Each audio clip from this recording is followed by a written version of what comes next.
Assalamualaikum warahmatullahi wabarakatuh dan salam sejahtera. Yang dihormati Tuan Pengurusi Majlis, Barisan Pandai Hakim yang arif lagi bijaksana, penjaga masa yang setia dengan masanya, guru-guru serta rakan-rakan yang dikasihi sekalian. Saya Nur Airis Arisa binti Rosmadi akan menyampaikan sebuah cerita yang bertajuk Ayahku Wira Anti Rasuah.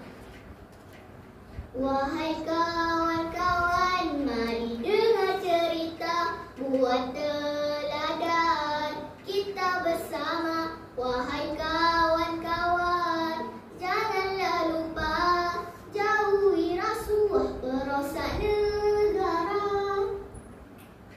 Yang berhayal sedar-sedarkan, yang terlena kejut-kejutkan, yang tersesat kembalilah ke pangkal jalan. Dengar ya kawan-kawan, di sebuah taman perumahan tinggal seorang kanak-kanak bernama Siti. Ayah Siti seorang anggota polis, manakala ibunya seorang suri rumah. Siti merupakan seorang murid yang pandai di sekolahnya. Suatu hari, Cikgu Siti mengajar satu topik berkaitan rasuah. Hal ini amat menarik perhatian Siti. Menurut Cikgu Siti, rasuah merupakan perbuatan memberi atau menerima sesuatu seperti wang tunai atau barangan lain supaya seseorang melakukan perkara yang salah dan tidak mengikut peraturan. Kesan rasuah ini sangat dahsyat dan boleh mengancam kedaulatan sesebuah negara. Cikgu, sekiranya kita ditawarkan rasuah, apa yang perlu kita lakukan? Tanya Siti yang sangat ingin tahu. Kita perlu menolak apa jua tawaran rasuah dan ingat, terlibat dengan rasuah boleh dikenakan hukuman denda dan penjara, kata Cikgu Siti. Kring kring, loceng berbunyi menandakan waktu persekolahan telah tamat. Siti berbasikal untuk pulang ke rumah.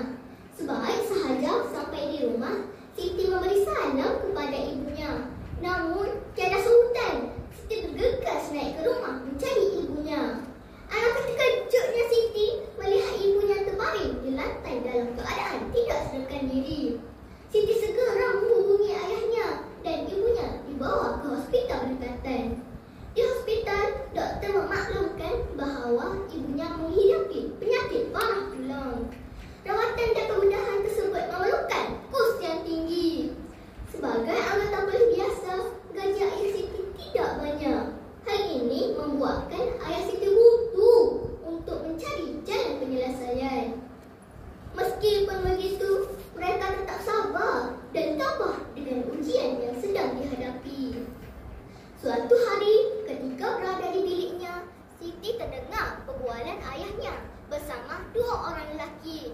Mereka menawarkan wang yang banyak kepada ayah Siti dengan syarat ayah Siti perlu menolong mereka membawa masuk barang seluncup terlarang. Siti yang menyaksikan kejadian itu berasa terkejut. Dia teringat akan apa yang diajar oleh gurunya berkaitan rasuah. Siti segera mengambil telefon bimbit dan merakam situasi yang berlaku. Sebagai anggota polis yang jujur, ayah Siti bertegas menolak tawaran rasuah tersebut. Dua orang lelaki tersebut merasa marah dengan tindakan ayah Siti. Maka berlakulah pergelutan antara mereka bertiga. Dalam ketakutan, Siti keluar dari tingkap biliknya. Dia berlari mendapatkan bantuan jirannya. Kejadian itu telah menjadi kes polis. Sebagai saksi kejadian, Siti telah menceritakan apa yang berlaku. Akhirnya, dua orang lelaki tersebut berjaya diberkas. Kisah ayah Siti memerangi rasuah dapat liputan ulas di media massa. Sebagai perhargaan, ayah Siti dinobatkan sebagai Wira Anti Rasuah Negara dan kerajaan menampung segala kos rawatan ibunya. Siti dan ayahnya berasa sangat gembira. Semoga kisah ini menjadi iktibar buat kita semua. Ya kawan-kawan, antara pengajaran cerita ini ialah: yang pertama, kita mestilah bersikap jujur dan amanah dalam melakukan tugas kita.